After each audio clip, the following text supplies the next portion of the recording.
Welcome to the Stronger Than Steel podcast with your host, Austin Davidson and John Keir, talking Steelers all the time. Now, here's Austin and John.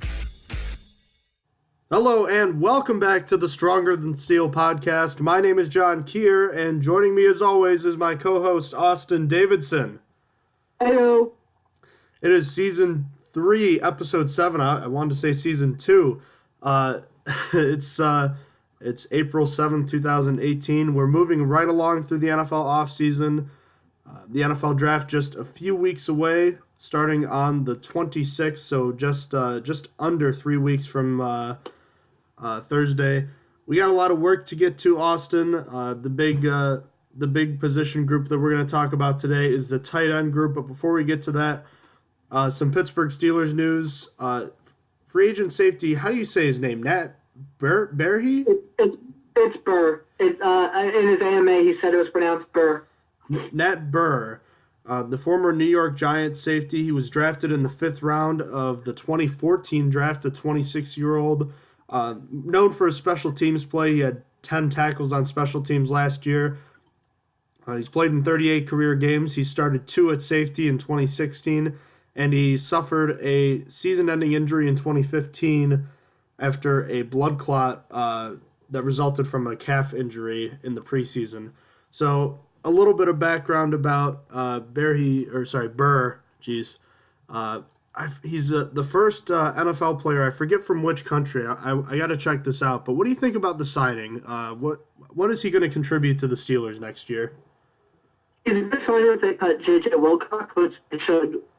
So this will more than likely be a good move. He's been nicknamed the Missile, as he hits like a beast. Also, this interested me, but he said on his Reddit AMA on April 6th, just April 6th, like yesterday, as of right now. Also, just in case you guys don't know, it's on Reddit/Steelers. An AMA is an Ask Me Anything, so a bunch of Steelers fans asked him whatever they wanted to, and he responded. So if you want to check it out, it's on the Steelers subreddit, and it was on April 6th. But he said that he's never been penalized for his hits, like ever, like throughout college too, and his time in the NFL. I don't know if he's just exaggerating or if that's true, but that's great because watching some of his highlights, he literally hits like a truck. He hits really hard. One of his hits that I saw, and a lot of people keep using that picture, is probably now illegal, but he said he should be fine in his AMA. With the new rules, he's never had an unnecessary roughness penalty, as he said, and I like the signing a lot. I think he adds a lot. He's going to be a special teams help, and this might hurt another guy on offense. I think this might be a bad sign for Darius Heyward-Bey, since Darius Heyward-Bey has been the special teams ace, the man that's done most of the special teams work for the Steelers. I think his job is in jeopardy because of Burr. He might end up cut because he didn't contribute much on offense last year. He very much disappeared. His first catch came from Robert Golden on a special teams play. So Burr might be putting Darius Heyward-Bey's job on special teams in jeopardy. But what do you think of this signing? What would you put the odds on for Heyward-Bey having a roster spot next year? 50-50, 60-40? I'm actually going 40%. I'm really leaning towards, since he didn't contribute on offense at all last year. I really think, and I'm going to have to remember to not mention this later because I had it written down. But I actually think that bringing in Matthew Slater was also a suggestion that they want to get rid of Darius Heyward-Bey, and they're actively trying to find his replacements. I'm at 40%. I think he might not end up on this roster after the year. What do you think? I mean, the last few years, his production on offense has gone down. And, yeah, you don't keep the 5th wide receiver around to be an offensive player. But at the same time, he's getting older. He's pretty expensive for a player that age. And he works hard. But, I mean, at the same time, we just saw Robert Golden get cut too, and he was a good special teams player. So it's just the nature of the beast when you're a special teams player for the most part. I think that the Steelers are also going to be looking to get younger at the position. So as time has gone on, it's looking more and more like he might not be on the roster. Don't be surprised to see more moves coming, though. So it's possible he still makes the roster, but I wouldn't hold my breath either. So Burr is the first NFL player of Eritrean descent. That's a country in Africa that is on the eastern side of the country, or the continent. Sorry, geez, just southwest of Saudi Arabia, to give you an idea of where that is in the world. So just a little fun factoid about him, but I think it's a great move. We already know that Robert Golden was cut and he wasn't coming back. Yes, Golden was only a year older and more accomplished on the defensive end of the football, but Burr is definitely a better special teams player, and he's going to be cheaper too. And it's another move that shakes up the safety position, which the Steelers have seemed intent on doing, letting go of Carnell Lake left on his own accord, but it seems like the Steelers are much more willing to clean house at that in the defensive backfield, with Mike Mitchell being released, bringing in Morgan Burnett, and now cutting Robert Golden and adding Burr. I'm not opposed to shaking up the safety group considering how bad they were last season. I think it's a good signing overall. Speaking of Golden, he just signed with the Kansas City Chiefs, and William Gay, the formerly released cornerback from the Pittsburgh Steelers, signed with the New York Giants. Do you think either of these guys are going to make any contributions on their teams? I actually think William Gay is going to make a contribution on the Giants. The Giants really needed some cornerback depth, especially with Eli Apple just being Eli Apple. You don't know what's going to happen. The Giants already said that they are looking forward to give him another chance, and they're looking forward to using him, but I just don't have faith in him. I've basically given up. I think he's a lost cause. So I think William Gay is going to help in giving them depth. He might even have to start at times because of their cornerbacks aren't really that good. I think that they needed this help, and I think William Gay is going to contribute. But Robert Golden, I don't think so. Eric Berry is going to be coming back from injury. He's obviously the starter, and I don't think Golden is really going to be taking over the other side. So he might contribute on special teams as he was the Steelers' special teams captain, but other than that, I really can't see him being much of a huge factor for them. He might help on trick plays, though. He can throw a ball, we've seen. So Kansas City does like to run a few trick plays every year. He might be used on one of those. So that's basically what I think. What do you think? Golden's just going to be a special teams player, and I think Gay is there mostly as a backup type player. We've seen the last couple of years his plays really slowed down, and I don't think that he's going to be much more than a locker room contributor. I'm not sure if he's going to make the roster, even with the cornerback position in its current state. I just don't know how much he has left in the tank, but I hope he does well. I hope they both do well. On the other side of the ball, the Steelers re-signed Stephen Ridley, the running back, to a one-year deal. He was brought in as James Conner's replacement after Conner went down with an MCL injury in the game against the Patriots in Week 15. In 2 games, he actually got 26 carries, 108 yards, and a touchdown. So not that bad considering he had not played all season. I think he was signed for a couple weeks. I forget what team he was on, but he didn't play. So what do you think about bringing Ridley back to the team? I think it's good for depth purposes. The Steelers can decide if they want him or Toussaint as their third back. It makes guys work hard if they have competition, so I like it, even if he doesn't make it past camp. I honestly think that he looked good in those 2 games, though. And the numbers back that up. He had some big runs. He broke off some big runs. The 108 yards on 26 carries, that's nearly 5 yards carry. If it was 110, it would be a straight-up 5 yards a carry. So I think that he might win the third down back. It just depends on really where the Steelers draft. If the Steelers draft a running back, it's going to be hard to give Toussaint the job over Ridley when Ridley did such a good job in the short time he was given. So I like the move. What do you think? I think it's never a bad option to bring back a running back who showed some promise, even if it was in such a limited fashion like Ridley was. Ridley played well. I agree with you. And I do agree with you. I think he's there to kind of push Conner a little bit, make sure he doesn't get too comfortable. And beyond that, I don't think it's going to be a battle between him and Toussaint, although I could be wrong. I think Toussaint's there for special teams purposes. I'm not sure what Ridley can offer as far as a special teams player can go. He is 29 years old, but at the same time, I really liked what he did last year, and it's a welcome re-signing in my opinion, even if he doesn't make it on the team at the end of the final roster cuts. Free agent linebacker James Harrison is reportedly waiting to sign with an NFL team until after the draft. According to Jeremy Fowler of ESPN, he doesn't want to end up on a team where he wouldn't play, basically a repeat of the Steelers situation last year. The Patriots are reportedly one of a handful of teams that have reached out to him. Do you think he's going to get signed, Austin? I'm still thinking he's going to end up back with the team and get cut before the regular season starts. We will see. I'm sure a team will pick him up at least for camp, though. I'd be surprised if he doesn't stick around for a camp just to show that he can, that he still has some gas left in the tank. But I really can't imagine a team really wanting to hold on to someone so old through the season. So that's what I think. What do you think? I think the Patriots will bring him back, even if it's just for camp.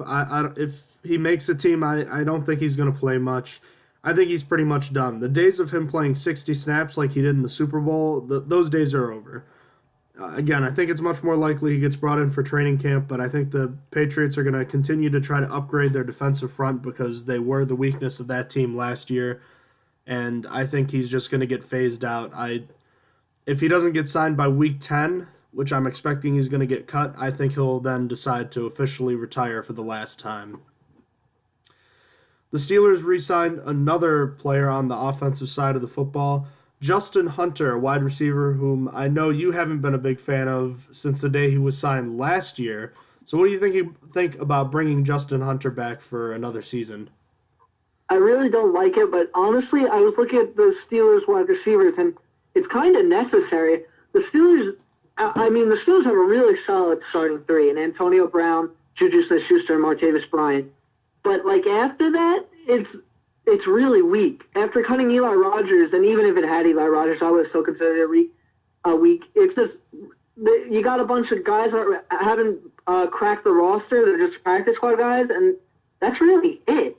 It's kind of really bad. So I could see why the team cut Justin Hunter. I'm sorry, re-sign, not cut.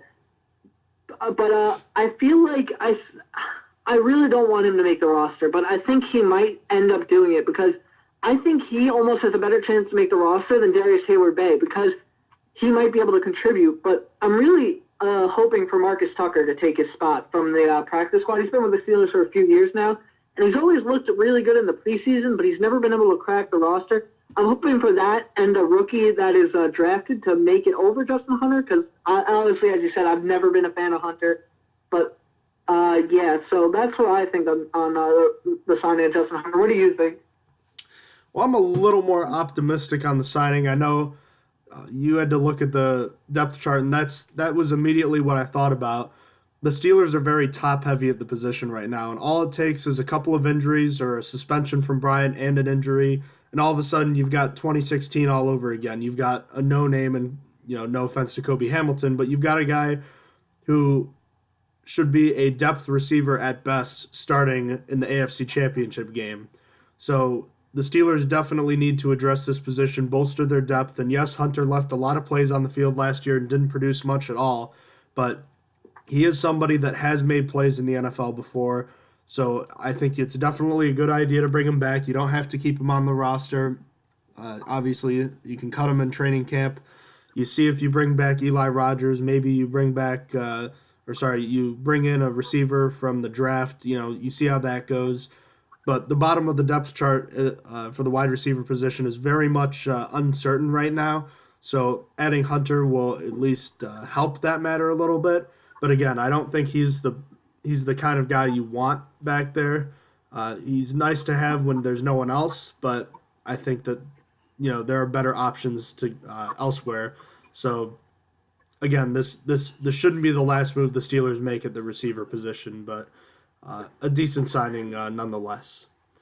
So we're going to be talking about tight ends today, Austin. Last year was kind of an up and down year for them. Quite a similar season, if you will, as far as the starting tight end went to what we saw in 2016. A lot of hope, a lot of flashes from the starting tight end and Vance McDonald, just like Ladarius Green, but again, a lot of injuries, just like we saw with Green. We saw some decent play from Jesse James and not much else. So quite similar to what we saw last year. So what do the Steelers have at this position group? Well, starting with Vance McDonald, I think he's going to have a great year this year if he stays uninjured. He had very little time to digest the Steelers' scheme and playbook, but now with the whole offseason to work with, he'll be ready game one and be a contributor. It really is just injuries holding him back. When he played, he was so good and was completely worth moving back in the draft for. I still think, despite him being injured a lot, that the Steelers robbed the 49ers on that deal. But next up is Jesse James. James had a hot start last year with 2 touchdowns against Browns and then fizzled away, really. He's inconsistent is what it is. Sometimes he'll make a few clutch catches. Other times he'll barely show up on the stat sheet for anything. I think he's a decent tight end, too, for 2 tight end sets, but I don't really think he's starting caliber. I think most of the Steelers Nation agrees that I think he's not starting caliber. And then there is Xavier Grimble. I thought Grimble might have been cut from the roster last year, but he made it to the roster and stayed there despite having a worse season this past season and than the one before that.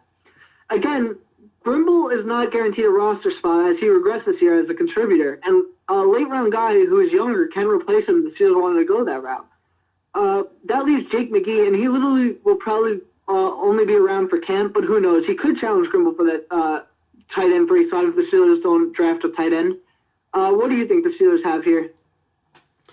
Well, the Steelers, as they have been since 2015, the 2015 season ended, they're looking for the heir apparent to Heath Miller. Miller is the best tight end in Steelers history for more than a few reasons, and the last 2 years this group has been an overall disappointment. Much of it has had to do with the starters. And Green, we've already been over that a long time ago. Vance McDonald had an up-and-down year due to injury as well. There's renewed hope, though, this year with McDonald, unlike his predecessor, Ladarius Green. Green's injuries were resulted from concussions, so there was a strong possibility. We knew at the end of the year that he was just never going to play again. McDonald, it was just him getting nicked up and missing a few games here and there. If he can stay healthy in 2018, he could be a real weapon for the offense, like he showed flashes that he could in 2017. And even though he doesn't have the best hands, he dropped more passes than he should have last year.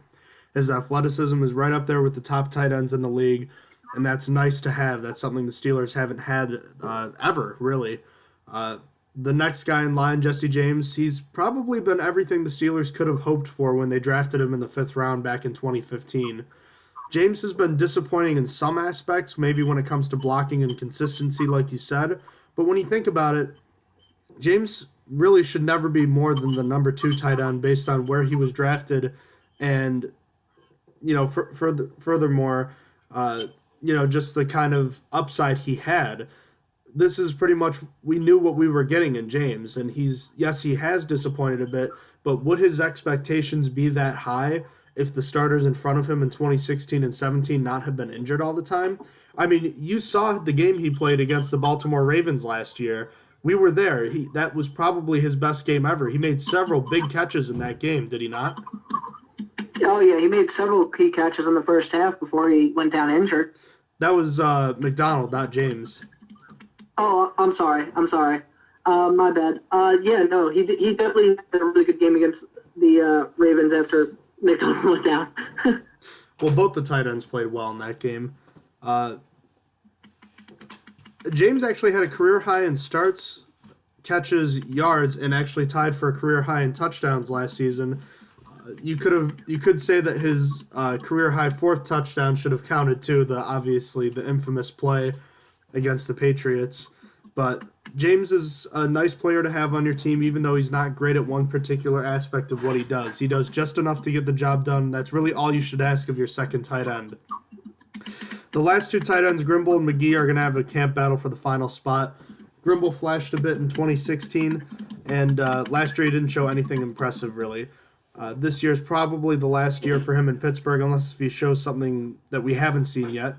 And I think it's possible that Jake McGee's going to take his roster spot because despite being older than Grimble, he's cheaper, and the coaches raved his ability to block last year. So I think possibly we could see McGee take his job if no one's drafted. But either way, I wouldn't expect much from the 3rd tight end this year.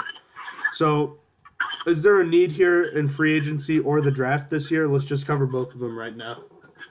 No, the answer for the free agency is no. I just don't think that there's anyone left. I think we're at the point of free agency where everyone that's worth anything is gone, and you're down to the scraps.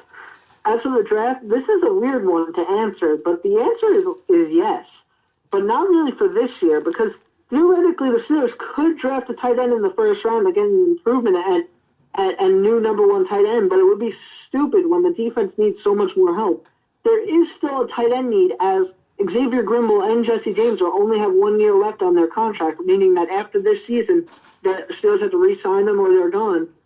So there is still a tight end need. You could argue that you could find a guy later to become the tight end 2, or even find a guy to replace Grimble as a tight end 3. So even considering that the Steelers shouldn't draft a tight end round 1, there's still a small need for tight end, in my opinion. What do you think? Well, yeah, like you said about the free agency, there's no one really left that's worth adding. And as far as the draft goes, yeah, there's nothing. I don't really have anything else to say that you haven't already said.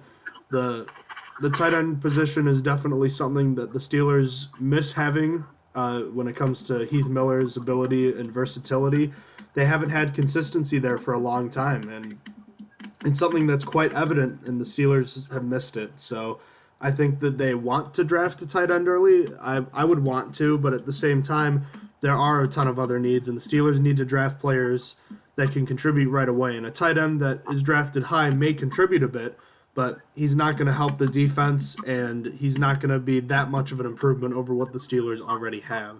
So that being the case, Austin, I still think it's quite possible the Steelers take one, especially considering the back end of the position group right now. So what's one name that Steelers fans should be looking at? The number 1 is Hayden Hurst from South Carolina. Hurst is probably the best tight end in this year's draft. Austin, why are you looking at the best tight end in the draft? The Steelers would never take him. Yeah, well, I didn't expect the receiver in the second round last year. Sometimes the Steelers practice a strategy called taking the best player available, and they can theoretically upgrade tight end if they really wanted to. Therefore, I am looking at Hurst, just in case. I don't think this will be the Steelers' first round pick, but it's nice to have a little bit of analysis on him anyway. Hurst actually tried his hand at baseball first, and actually got drafted in the 12th round as a pitcher to guess who? The Pittsburgh Pirates. He never got called up to the Major League, so after 2 years of playing in the Gulf Coast League, he went back to school to try his hand at football. He walked on at USC in 2015, only making a single start and only catching 8 catches for 106 yards. It was in his 2016 season that he broke out and set school records for a tight end with 48 receptions and 616 yards. Then in 2017, he didn't do as great, but he was still great for a tight end with 44 receptions and 559 yards, earning himself first-team All-SEC recognition. So for most prospects, I like to start with their size and speed for both their positives and negatives, so that's what I'm going to do. He's got a good combination of both size and quickness to be played all over the field. And you combine his size with his athletic build and above-average play speed for a tight end, and you got an unstoppable monster at tight end. He's also got pretty good acceleration and foot quickness to him, enough to burst open from breaks anyway. In his matchups in college, he absolutely destroyed any average linebacker that tried covering him. My favorite part about Hurst, though, is his reliability. He has shown that inside the hash marks, he can make any catch. And a stat that shows that is that he's only has 1 drop out of 100 career catches. That's fantastic, if you ask me. He's just so good at securing the catch. He makes these moves that box out linebackers from the catch point and makes some pretty nice catches, even when the catch is contested. After the catch, he runs with power, as you would expect out of a 250-pound tight end, but also balance as well. Then another thing I like about him is his toughness. He doesn't show a desire to just run out of bounds on plays. He wants to run into the man and trying to tackle him and gain more yards, and I like that personally. Then as a blocker, he has the free and pure grit to improve as a line blocker and is already a capable move blocker that can adjust to whoever he is blocking. So one of the things that really stuck out to me when I was looking at Hurst was the fact that he played baseball for 2 years before coming to football. So my first thought was, how old is this guy? How old is he going to be? And unfortunately, he's 25. He's going to be a 25-year-old rookie, which isn't ideal. Some people could look at it as a positive, like, hey, the 5th-year option is when he's 30, if he has a 5th-year option. they could just let him go. But I don't look at it that way. It's not really how I want to look at it. To me, it's just he's going to have a short time in the league. He might already be worn down as he's already 25 from playing sports. But next up, his route running is where he really needs the most improvement. He's often given clues to defenders on his route and then doesn't mess with the defender often enough from breaks. His out route specifically needs the most work because they have been junked by defenders for 2 consecutive seasons. Then safeties had kept up with him on his routes on various occasions. Then as a blocker, is where he's going to need the next most improvement. His hands end out wide at the initial contact and could improve his play strength so much more if he could just get his hand placement right. Then finally, he lowers his head into contact, which is dangerous for himself and defenders. And with the new helmet rule, that could end up being bad for everyone. But anyway, Hurst has earned himself comparisons to old Cowboys tight end Dallas Clark. But watching his highlights, I think a lot of Travis Kelce in terms of recent players, especially because he's been used on a lot of tight end handoff, just like Kelce is used. Anyhow, Hurst's age is what's holding him back most. Had he only been 22 or 23 coming into the draft, I think he would be a first-rounder for sure. But I think teams are questioning how long he could last in this league once he's drafted. But his size, strength, athleticism, and reliability are what keep him as a top-ranked prospect. All that being said, despite being the top tight end prospect, Hurst is probably going to go in either the first or second round, as this year's tight end class isn't considered as good as last year's, where 3 tight ends went in the first round. But that is my first prospect. Who is your first prospect? I have the local kid, Mike Gesicki from Penn State. He's 6'5" and just under 250 pounds. This guy was a monster in the NFL Combine, Austin. I don't know if you got a chance to look at the stats I posted of him, but he was a wrecking ball there. And that would support the argument you could make, which states that he's an incredible athlete. Growing up, he was a standout in 3 sports in high school, where he was a 4-time letter winner in volleyball, the New Jersey Player of the Year in basketball, and obviously a top 15 prospect coming out of high school for tight ends. He played in all 13 games as a true freshman, including 1 start in 2014. He caught 11 passes for 114 yards that year. His sophomore year, he followed that up with,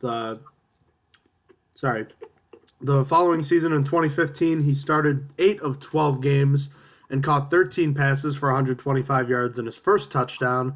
And he finally became an integral part of the offense in 2016, where he started in all 14 games, catching 48 passes for 679 yards and 5 touchdowns, which got him all Big Ten honors. Last year, his efficiency wasn't at the same place as his yards per catch went down, but he still had a good season, setting a career high in receptions and touchdowns with 57 and 9 respectively. He only played in 13 games last year, too, so his receptions and touchdown numbers increased despite only playing in 1 less game. So as far as what you like from watching him, look, there's nothing else that you need to convince yourself that he's a great athlete. As I already mentioned, you look at his combine scores compared to other tight ends. There was only 1 competition where he wasn't first or second by position in. He's a freak of nature, and along with the 6'5" frame, that creates an instant matchup problems for opposing defenses. He has great speed and a smooth release, which helps him break into his route easier than most other tight ends. His athleticism and coupled with his frame makes it easier for him to get separation in the middle, and it allows him to box out the defender a lot easier too. Then again, safeties are also not big enough to cover him, so he knows that, and he doesn't show fear when he runs routes over the middle.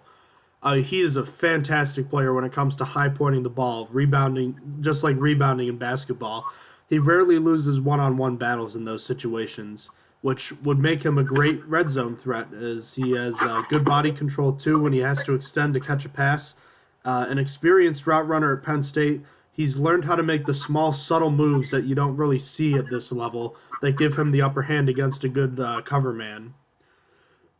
On the other hand, though, some things that you wouldn't like about Gesicki, he's not strong enough right now to make an impact in the running game.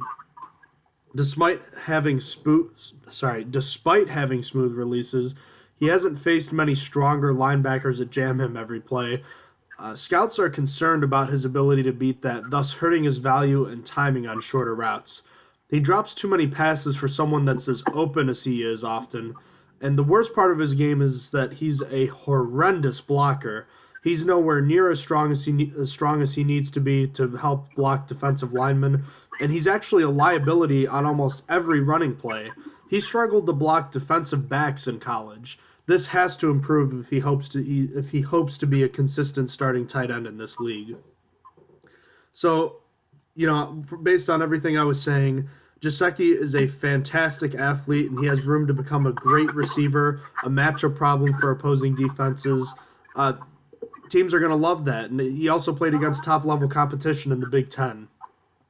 But the problem is he drops too many passes right now, and he's just not strong enough. And then, obviously, the biggest wart in his game right now is his inability to block at all. So he's going to have to get stronger, and he's going to need some serious work with the coaches and the team on his blocking technique, because it is just nowhere near where it needs to be right now. So if he can't do that, he's not going to be an every down tight end ever in this league. But at the same time, his receiving ability and the promise he shows as a matchup problem could be very attractive to some teams. So he could be picked as early as the first round, but I think his blocking issues are going to keep some teams away. So expect him to be picked closer to the second or third round, maybe even the fourth round as well.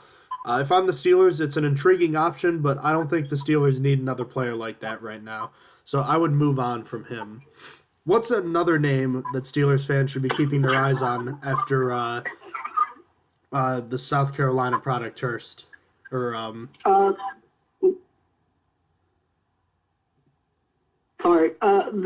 second one is Tyler Conklin from Central Michigan. He is 6'4" and 240 pounds.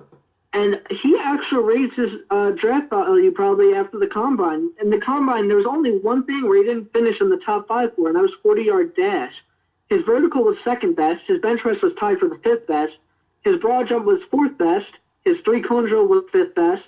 His 20-yard shuttle was tied for the 3rd best, and his 60-yard shuttle was tied for the 2nd best. So he really helped his draft stock there, because up until that point, he was a very late-round pick. But after getting little playing time at Northwood University for basketball, Conklin decided to transfer to Central Michigan for football. He put on some weight and played as reserve in his first season, catching only 6 passes for 95 yards. The next season, he started in 11 of the 13 games, getting 42 receptions for 560 yards and 6 touchdowns. His production went down in the past season, but he still earned himself third-team All-MAC honors with 35 catches for 500 yards and 5 touchdowns.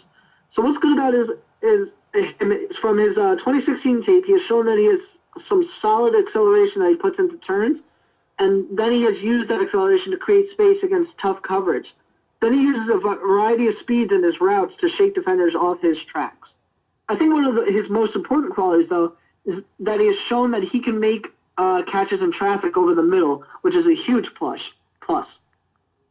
He can also be used along the sideline, as he has good awareness that he uses to keep his feet in bounds on catches. As a blocker, he really works well with his hands when run blocking, using his hips to get the to get defenders turned. He really has just shown the talent and toughness to become a quality run blocker in the NFL. Then finally, he's patient and effective with his combo blocks. So on the other side of things, in 2017, he suffered a Jones fracture to his foot, which kept him out of the first 5 games of the year. And it looked like it definitely slowed him down. He didn't seem to have the same quickness or lateral agility he did in 2016. He also lacked the burst into routes and is slow to get into space and look back for the ball. Even without the injury, he always had average play speed. One of his minor issues is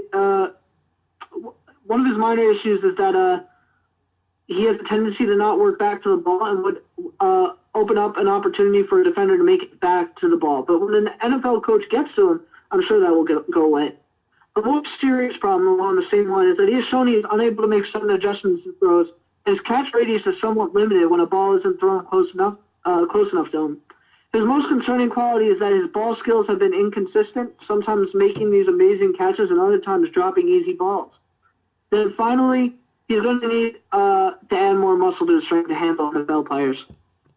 So the bottom line is that some team scouts have been basing their study on Conklin on just 2016 alone, as I think the injury is what really set him back.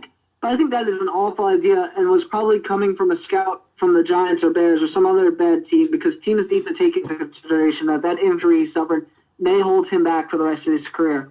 However, he has shown some pretty good stuff on tape as a blocker, even after coming back from injury, and that will get him drafted in either the 5th or 6th round. His performance at the Combine definitely helped him, though. He might have gone 7th or undrafted if it wasn't for his performance at the Combine. So that is Tyler Conklin from CMU. Oh, I also wanted to add, he actually has ties to the Steelers. One of his closest friends is Latarius Walton, which is L.T. Walton, if that wasn't clear enough. And, so the Steelers have also had pretty good pick come out of CMU with a 6th-round pick pretty recently. So it wouldn't be the worst pick in the world. But, who might that be? Who is your second prospect? And who might that 6th-round pick from CMU be? Antonio Brown from CMU. You don't say. Dalton Schultz is a name that you should be looking at, Steelers fans.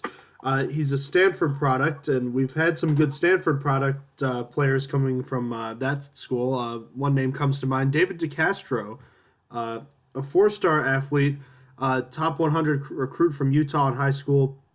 Schultz has been as steady as they come at the tight end position over the last few years. As a matter of fact, head coach David Shaw called him the most complete tight end they had had in recent years. So that's kind of interesting to hear.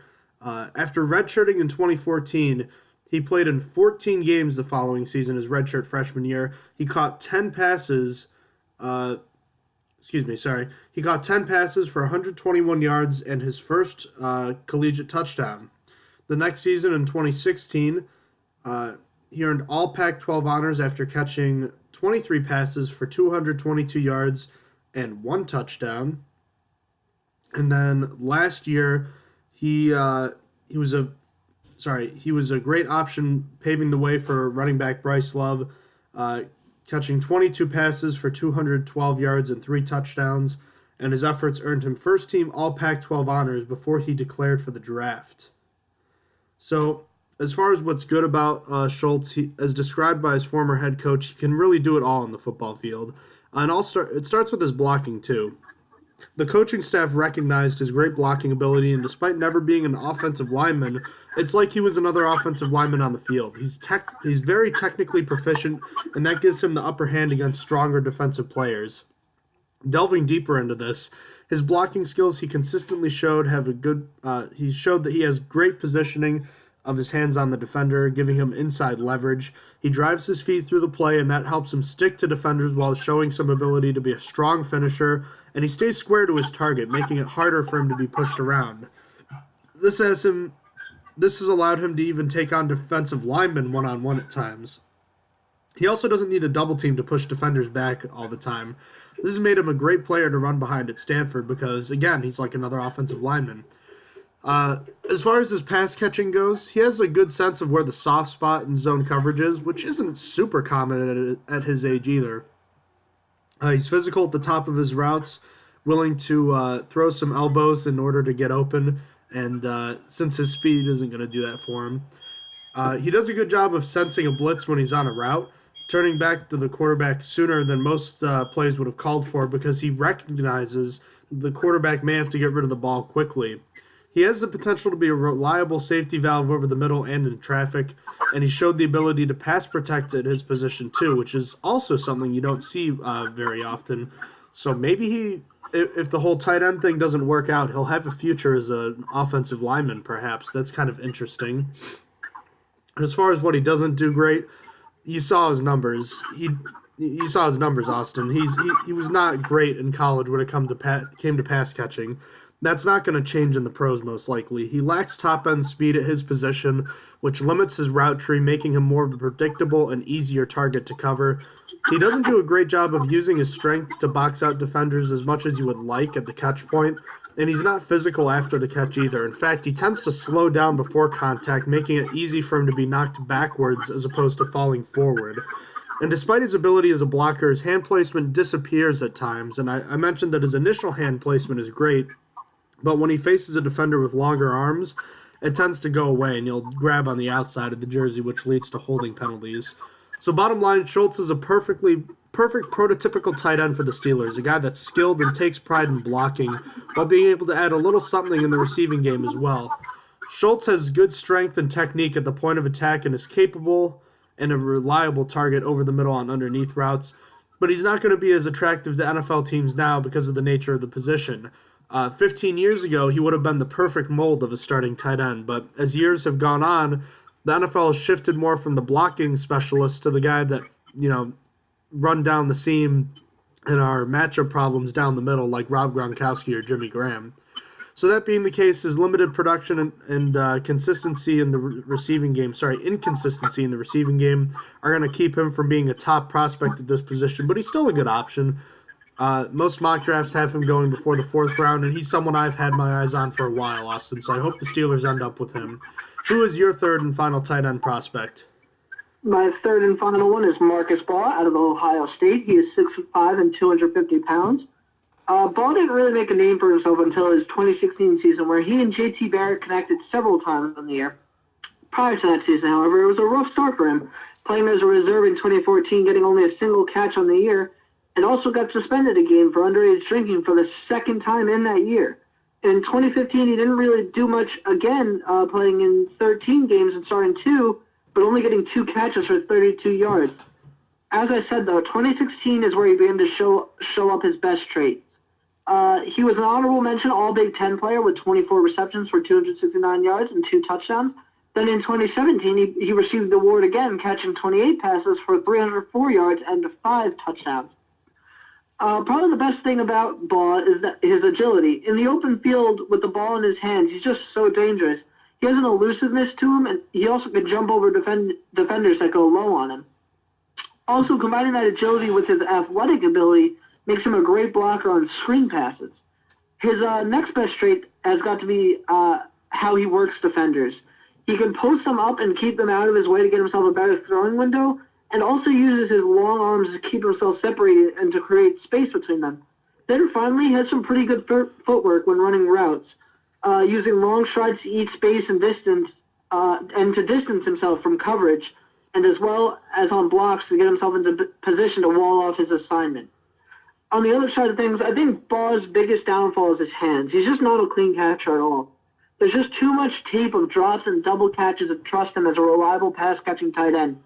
The stats back this up, too. He has posted above a 10% drop rate in the past 2 seasons. Part of that is because he doesn't get his hands up quick enough, but that is also a problem in itself. Then another issue is how he runs routes. He's a very awkward runner. His movements are just a bit funny, and he's slow to change direction. This causes him to be late to getting to breaks, and in turn makes him take longer to make himself available to the quarterback. Then his routes are easily blown up by just okay safeties. Safeties have read him with ease in the past. Finally, as a blocker, he can't hold the block for a long time, and in pass protection, he has been overcome on several occasions. So, to put it simply, Baugh needs some work. He's flashed some athleticism that could have teams giving a look, but he has a lot of downfalls in the key aspects of the tight end position, leaving him to probably be drafted in the 7th round, if at all. If Baugh wants to shine in the NFL, he's going to need to either become a great blocker or a great catcher, with great blocker probably the easier one looking at his downfalls. And he does have the strength and frame to be able to do it, but teams are going to have to decide whether they think he'll put in the work to do so. Another thing that's to be taken into consideration is that if any of you have watched Ohio State games, J.T. Barrett isn't the most accurate thrower ever. He probably did not help Marcus Baugh's case. With a better quarterback, Marcus Baugh might be able to do better, but that's not necessarily the case because he does still make a lot of double catches and he still does have a lot of drops. But still, that's something to consider. So who is your final prospect that Steelers fans should be paying attention to? It's also worth noting that the Steelers love to take Ohio State Buckeyes. Shazier, Cameron Hayward, Dorian Grant from a few years ago. I wouldn't be surprised if the Steelers have their eyes on him. But I wouldn't be surprised either. Exactly. Another name that I have that's from the same conference, flying a bit under the radar, though, is Ian Thomas of Indiana.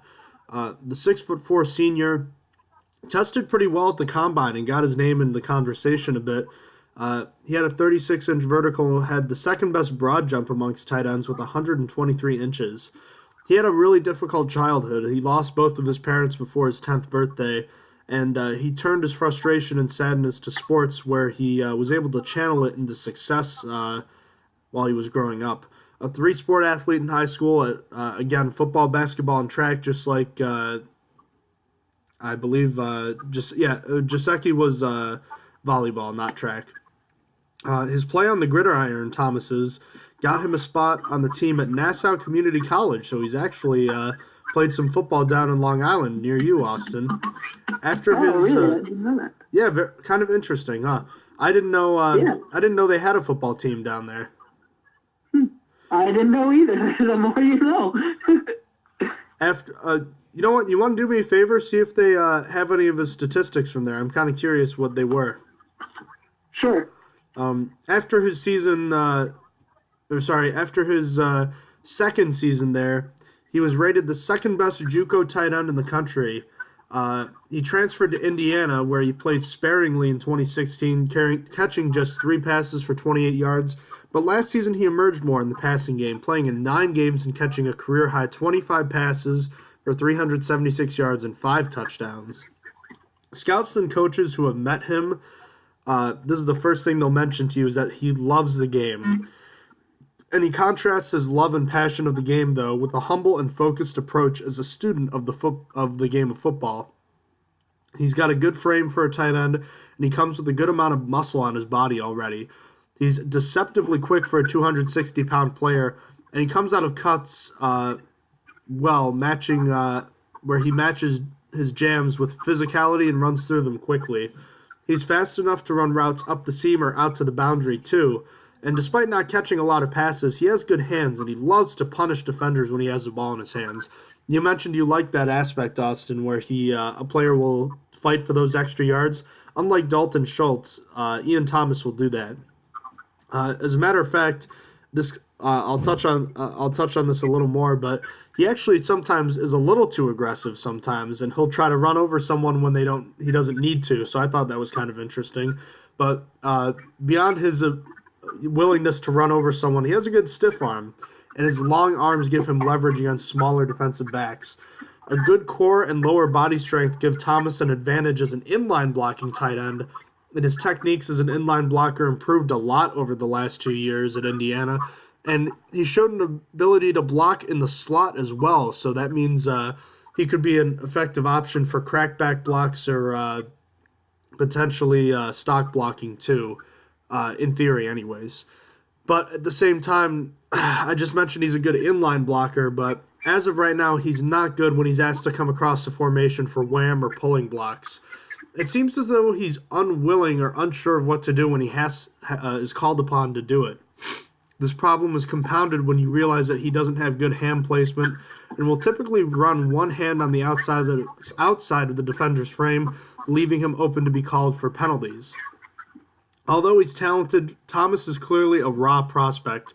It didn't help that he didn't play a ton at Indiana either because he was JUCO transfer. His routes are pretty straightforward and he doesn't have much deception in them, meaning experienced defenders aren't going to be fooled in coverage. While he likes to push forward for the extra yards after catch, there are times he's overly physical like I was talking about, Austin, oftentimes turning down a chance for more yards by running around defenders where he instead just tries to run them over. He also has an injury history that's going to make some teams waver when considering him too.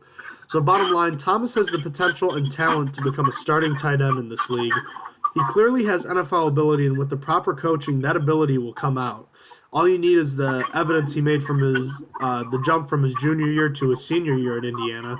But his injury history and his lack of production at the top level of college football are going to keep him from being a day 1 and maybe a day 2 pick. But he'll be an attractive option for some teams looking to take a flyer on a player. And I think the Steelers would be wise to consider him later in the draft if they're looking to groom a successor at the position. So expect him to be gone by the 6th round, I would imagine. So now that we've gone over 6 tight end prospects, Austin, tell me who you want to see on the Steelers most and least based on the 3 prospects you looked at. Before we go into that, I just wanted to say I found Ian Thomas's stats at Nassau Community College. He had 4 receptions in 2014 for 88 yards and 2 touchdowns. So 2 of his 4 catches were touchdowns. And then in 2015, he had 23 receptions for 433 yards and 3 receiving touchdowns. So he did pretty good in Nassau Community in his second year. Yeah. Did you say they don't play many games in community college every season, right? No, I think it's way shorter. A lot of community colleges don't even have football teams. So just under that assumption, I'm going to assume that if it was like, if you extrapolate those statistics out, that would have been more like a 40 or 50 catch season, I'm going to guess, if it were a regular college football season. Just a guess, but you see where I'm going with that. Yeah, he was actually highly recruited because of that, so I'm going to agree with you there. Because Texas A&M also contacted him along with Indiana when looking at him. So obviously Texas A&M is a pretty big football school. So, but anyhow, going back to ranking the prospects, I just wanted to say that this was the hardest one to rank so far. I switched this around about 5 times or so, so I didn't really know what to go with. So, but I ended up with Tyler Conklin being the first. He's a low-risk, high-reward type guy if he can come back from his injury. And I think that his combine showed that he's getting better. He's gotten faster. He's gone back to his old self. And he's still a later-round pick. I think he's, like I said, a low-risk, high-reward type guy. So then the second, that actually puts Hayden Hurst. Despite being 25 and having to be a high draft pick, I think he would be able to help. He brings a lot to the table, and with him on the team, he would make 2 tight end sets pretty unstoppable, having him and Vance McDonald on separate sides. So I have him. Then finally I have Marcus Baugh. I just don't like his skill set at all. The Steelers have their blocking tight end in McDonald, and Baugh is like a super project player that I wouldn't really see the point of drafting. He's not really better than Grimble. He's definitely not better than Jesse James. He's not my cup of tea. So how do you rank your prospects?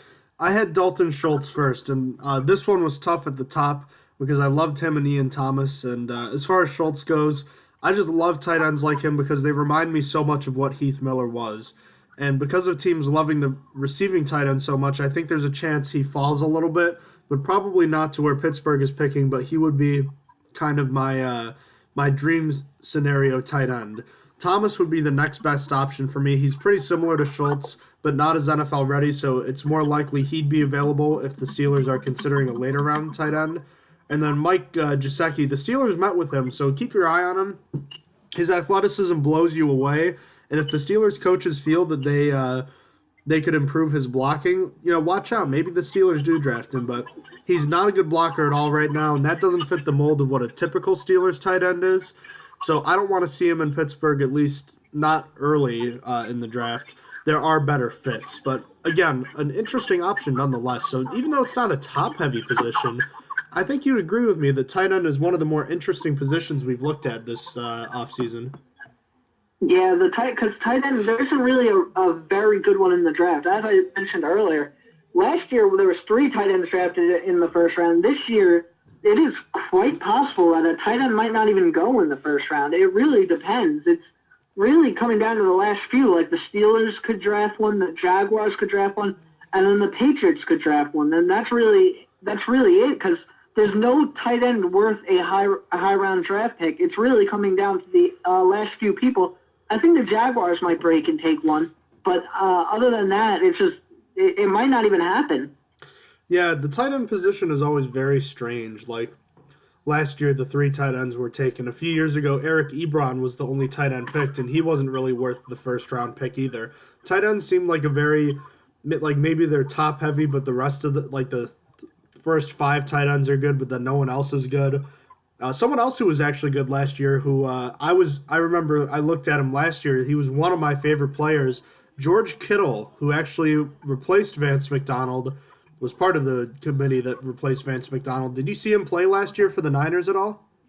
I did, because I actually picked him up in fantasy because I thought he was a sleeper. But I saw him play, and he did good he wasn't a good fantasy player yet, but he did good from what I saw in the short time he was given. So tight end is such a strange position, but you like to think there are good guys around there, and it's always nice to have 2 or 3 of those guys that can play well. So who knows? Maybe the Steelers do pick one. Do you think they pick one in the first or second round, though? I'm still saying no way. I'm still saying no way. They have a better chance of taking one in the first than the second, but there's just I don't think so. I don't think it's happening. There's too much. Let's put it this way, if I hate using this hypothetical, but like if inside linebacker weren't an issue, say Ryan Shazier was healthy and was playing, do you think that would make it more realistic? I honestly think if inside linebacker wasn't a problem, I think they might actually pick Hayden Hurst in the first round. I honestly think, because at this point right now that Morgan Burnett's a Steeler, safety position isn't as bad as it looked, and I honestly think Morgan Burnett could stay for the 3-year deal, and he could play fine. It would just put into question Sean Davis. If Sean Davis doesn't rebound, then basically you have to go to safety next year, because now you got to think about replacing Sean Davis instead, and then think about Morgan Burnett getting older. So I honestly do think that without having an inside linebacker need, they would take a tight end in the first round. I think. What do you think? Either tight end or running back. That would be my thinking, because they're all about winning now. And if inside linebacker wasn't an issue, you'd have to think that maybe tight end would be the position where you could upgrade the most. You have a guy like Hurst and McDonald, the 2 tight end sets all of a sudden make a lot more sense. And those guys would be scary, but we shall see. So that concludes our view at the tight ends. Obviously, there are other names out there, but those are the guys we looked at, and we think if the Steelers do take one, those could be the guys that Pittsburgh takes. So let's take a look at what's been going on around the NFL the past week. Some big news out of Baltimore. Robert Griffin III returns to the NFL on a 1-year, $1 million deal with the Baltimore Ravens. I saw his last start. It came with the Cleveland Browns in Week 17 against the Steelers. He played pretty well in that game, too. 232 yards, 2 touchdowns, an interception, although the Browns obviously lost. Griffin was a decent player that day, but he also got sacked by Jarvis Jones, so that wasn't pretty. And Griffin's career, the 2012 NFL Rookie of the Year, started in that fateful playoff game at the end of the 2012 season, tore his ACL, and was just never the same player. What do you think about RG3 as a player, and is he going to add anything to this team? Is this his last gasp? I honestly think that this was a pretty good signing. I mean, when your backup's Ryan Mallett, and you've seen him come in for Joe Flacco quite a few times now in the past 2 seasons, I think you really could have done with anyone else. I think Ryan Mallett should be out of the league now. I think it's time to move on from him. And I honestly, despite him always being sucking after his injury, I really liked RG3. And I really thought that going to the Browns probably was the worst idea for him. I think he could have done better with another team. And I still have hope. I actually hope not with the Ravens, but I think that he could be a decent backup. I really think that he should have been in the league for longer. I feel like he can hang around as a backup for the Ravens. I think the Ravens have the offensive line to keep him protected if he ever does have to come in.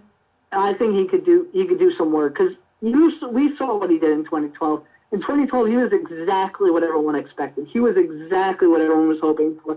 And then that injury came, and it just was never the same. I still think in the 2015 playoffs, I say it to my Seahawks friends all the time, that if RG3 was healthy, he would have made it past the Seahawks in the wild card round.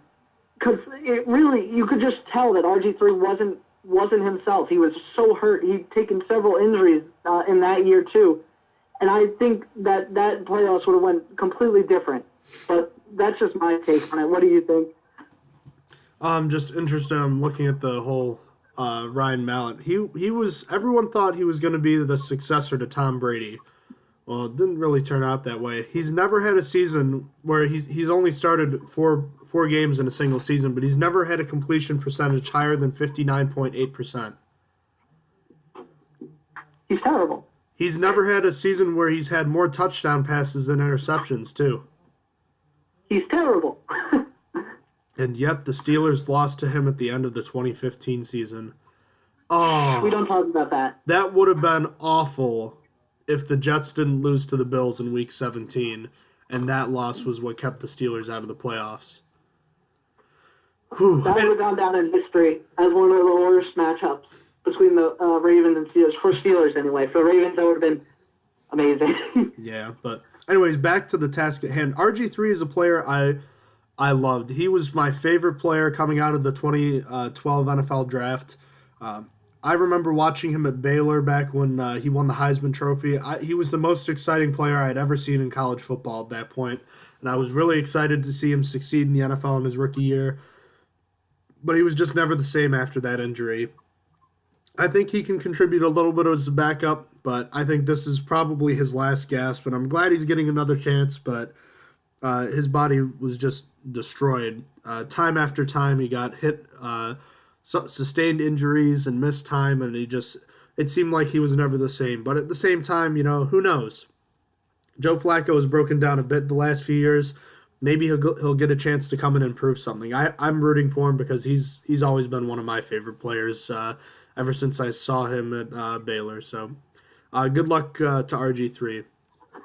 And speaking of AFC North quarterbacks, the Browns actually officially cleared out last year's quarterback room by trading former, what was he, a fifth-round pick, Kevin Hogan from Stanford? I have no idea what pick he was. Anyways, they traded Kevin Hogan and a sixth-round pick to the Washington Redskins for the Redskins' sixth-round pick, so they swapped sixth-round picks, moving up 18 spots to pick 188. This is after trading Kaiser to the Packers and Cody Kessler to the Jaguars. So should we read into this at all? I think that they're drafting a quarterback. Small guess, pretty early. Yep. They might, again, I think they should draft two, but that's just me. All right. The Rams and Patriots had a big trade over the week. The Rams traded their first-round pick and their sixth-round pick to the Patriots for the Patriots' fourth-round pick and wide receiver Brandon Cooks.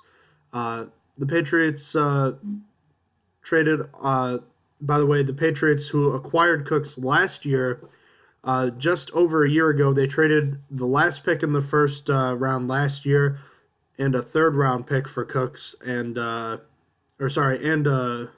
fourth-rounder for Cooks from the New Orleans Saints on March 11th of 2017. What do you have to say about this move? I think that the Rams got fleeced. I really still don't understand the obsession with Brandon Cooks.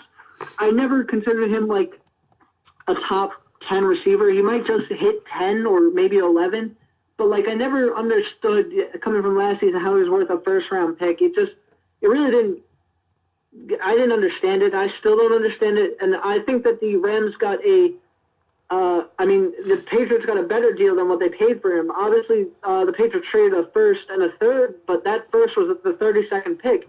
They now get the 23rd pick, which I would say that's more valuable than the 32nd and the third alone. I think that's, and they got a sixth-round pick out of it too, if that wasn't enough. So I don't know. I don't understand the Rams' obsession. I think if the Rams really wanted an impact receiver, they should have continued going for OBJ. Apparently they had an offer on the table. Apparently they were sitting on it, and they're like, let's see if we can get Brandon Cooks for cheaper. And obviously you're going to get Brandon Cooks for cheaper regardless, but I feel like he's just not worth it. They paid for a one-year rental. They said they're getting a contract done, but like, I don't know. If you don't, I feel like if you're a team trading for a wide receiver 1 year left, right, you have to negotiate with the team and then also negotiate with the wide receiver as well. So you're going to have him an extension, because it's like when Percy Harvin was traded. Percy Harvin, as soon as he was traded, he had a contract extension. There should already be a contract extension for Brandon Cooks if they were going to make this trade. Because they didn't, if there's not, they didn't think it out. They didn't talk with Brandon Cooks. They didn't say, okay, when you get traded, we're giving you this amount of money. Like, they should have been negotiating with him before they made the trade. It just doesn't make sense to me. They might have paid a first-round pick to get a one-year rental because there's not an extension yet. Like, I liked most of the Rams trades this offseason. They've been playing Madden. They've been making a lot of trades. This is one I really absolutely hate, and especially following it because, like I said, Brandon Cooks does not have an extension yet. And that's the mistake. That shows me that the Rams did not do enough work into this trade. They didn't speak with Cooks' agent and said, we're going to get you a deal done as soon as you get here. So I think this is a failure on the Rams' part, and it just makes the Patriots stronger, which pisses me off because the Patriots need a linebacker. The Patriots need an inside linebacker. The Patriots need edge. and now they're in front of the Steelers. They're now in front of the Steelers in the first round, and that's annoying. That is really annoying. The second pick could be anything they want, and then they could take a linebacker first. It's going to be if the Patriots end up taking a linebacker, I'm going to be really, really annoyed at the Rams for it. But regardless of my Steeler biases about it, I think this is a bad trade for the reasons I said. What do you think about it? Well, let's put it this way. I think the Rams paid a hefty price for an upgrade, but not that big of an upgrade over Sammy Watkins. Would I be correct in saying that? I think you would be correct in saying that. I was just looking at Cook's stats, and he has really good stats, actually. I was surprised. He's always seemed like a good receiver to me. I never thought of him as a top 10 receiver, maybe because he's more of a deep threat as opposed to an inline do-it-all kind of receiver, but he's a good receiver. But at the same time, I'm kind of confused. It seems like the Rams are acting as though think of it as though like Ben Roethlisberger and Jared Goff were on the flip teams between the Steelers and Rams. It would seem like the Rams are going up and going for it all this year because they know it could be their quarterback's last year. The window should theoretically be opening for the Rams, but it's like the window is like about to shut and they're doing everything they can to win now. I feel like they're almost going too far in the win now mode, don't you think? Yeah, I thank you for bringing up that point because I completely forgot to mention in a podcast ago or 2 podcasts ago we were talking about the Rams and we said it was when we were talking about running backs. It's like they got to pay a lot of people upcoming, and Cooks just adds to that. So they're just adding to the fact that they might lose Aaron Donald, they might lose Todd Gurley because they might not afford him. Like this is just a very stupid move because they're really going into win now mode, and it's only going to last a year. And you know what I'm thinking about this? I'm thinking they might be like the Oakland Raiders. Like, that wouldn't surprise me, of the Oakland Raiders of the past season, where they were super hyped up coming into the past season. Because they obviously came off a good year. Derek Carr got hurt, and it's really what held them back. We thought they could have taken on the Patriots in the playoffs. They had Derek Carr. But then and then in the offseason, we're like, oh, they only got better and better. And then they just flopped. They fell apart. And I wouldn't be surprised to see the Rams going so far and changing their team so much that they ruined it. That Jared Goff regresses again to how it was in his rookie season and doesn't do as good, and then they're just worse. So that's what I think on that. Yeah, I don't really have much more to say other than, again, it's a hefty price for a decent but not huge upgrade. And again, it's frustrating because the Patriots get more draft picks, and that's just scary. So the Rams didn't do the rest of the league any favors there, so thank you for that. The Tennessee Titans released new uniforms. They changed up their home and away uniforms, their alternate uniforms. They even have new helmets. I'll put up the picture here as we speak now, so you can see it while we're talking on YouTube. What do you think about this new look, Austin? I'm going to be honest with you. I think the helmet is kind of neat because the white helmet, while cool, seemed like it was kind of... I think it was time for a change there. The uniforms, I'm not a fan of. I'll be completely honest with you. I agree. Well, I'm a fan of the helmets. I like the dark blue with the helmet. I think it looks stronger. It looks more tough. And then, but for the rest of the jersey, it really just looks like they copied the Seahawks and changed the colors in my mind. It's just, I don't know. The thing going on with the shoulder pads just reminded me of the Seahawks immediately. And I don't know. I'm not a fan of their colors in like a Seahawks type uniform. It's just, I'm not a big fan of their jersey either, just to put it simply. I hate the numbers. The numbers are, I think, what bother me the most. If the numbers were normal or what they used to have, I don't know if it would bother me as much. They do look kind of small. They look really small and weird. Also, I know you mentioned this to me before, that you're not a huge fan of the color scheme. I'll put up an old picture of Eddie George in the Titans' old uniforms. I love the Titans' dark navy blue tops and white pants. When I was growing up, the Steelers would play them all the time. The Titans were just an intimidating team.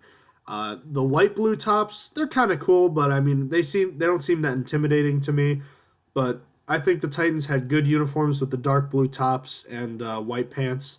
Not so much the light blue top, navy pants, or white pants. I don't like that one as much. I don't know. what do you think? Did you like the old uniforms at all? I did. I like the ones where it was like kind of cut off at the shoulder blades with the light blue at the top.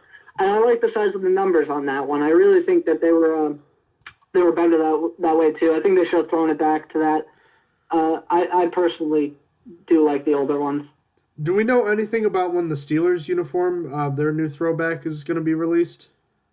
No, I'm still waiting on that. They said April. I mean, we're 7 days in. I guess there's a lot of time in April, but I was kind of hoping it would be early April. And time will tell. There is still a decent amount of April left to go. Anyways, the last bit of news we had to get to, Panthers linebacker Thomas Davis was suspended 4 games for PED use. He said 2018 was supposed to be his last season, but now he's considering playing one more year because he really doesn't want to go out like this. So what do you think about the suspension and him wanting to play more? And do you think, he did it intentionally, whatnot? He was very emotional in his press conference, and I think I believe him. I don't think he meant it on purpose. I think he took them by accident by probably taking like a protein that had it in there, because he was really upset. He was really sad to figure this out, and it looked like he was being genuine. So I kind of feel bad. Not like Thomas Davis. I think Thomas Davis has been a pretty great player in the NFL, but it sucks. I'm actually, the good thing out of it is if he might play another season, that'd be good, because I like Thomas Davis. But what do you think? I completely agree with you. A couple of years ago when they played the Broncos in the Super Bowl, he was the one guy in the Panthers I was watching the most. I was rooting for the Broncos that day, but Davis was playing with a broken arm, and I'll never forget that. He's one of the toughest players in the league, and I think he's a great player. So I hope this doesn't end up being a really negative look for him on his entire career. I hope it doesn't tarnish it for him, because it seems as though he's being very what's the word? He's being very what's the word I'm thinking? Genuine? Yeah, genuine. He's being very genuine with his apology, and he seems. It seems like this is not something he meant to do. So I'm hoping that this is not how we remember Thomas Davis as well. He came into the league in 2005, a year after Ben Roethlisberger. So he has been around a while. So, all right, that'll wrap up this edition of the Stronger Than Steel podcast, unless you have anything else you wanted to say, Austin. Nope, this should be it. Alrighty, the NFL draft is, 19 days away, day one. So we're getting there quickly, and we still have some more position groups to cover before we get into our mock drafts, but we're getting close. So stay with us, Steeler Nation, and thank you so much for the support. If you have any questions about the Steelers or the show, email us at strongerthansteelpodcast@gmail.com. Check us out on Twitter at @stronger_steel. We're on Instagram at @stronger_steel_NFL. We're on Facebook, SoundCloud, and YouTube under the name Stronger Than Steel Podcast. Check out our website, strongerthansteelnfl.blogspot.com. Austin, thank you again for joining me today, and thank you to everybody for listening to the Stronger Than Steel podcast. Have a great day. You have been listening to Stronger Than Steel podcast. Thank you for joining us today, and don't forget to check out our website listed in the description below.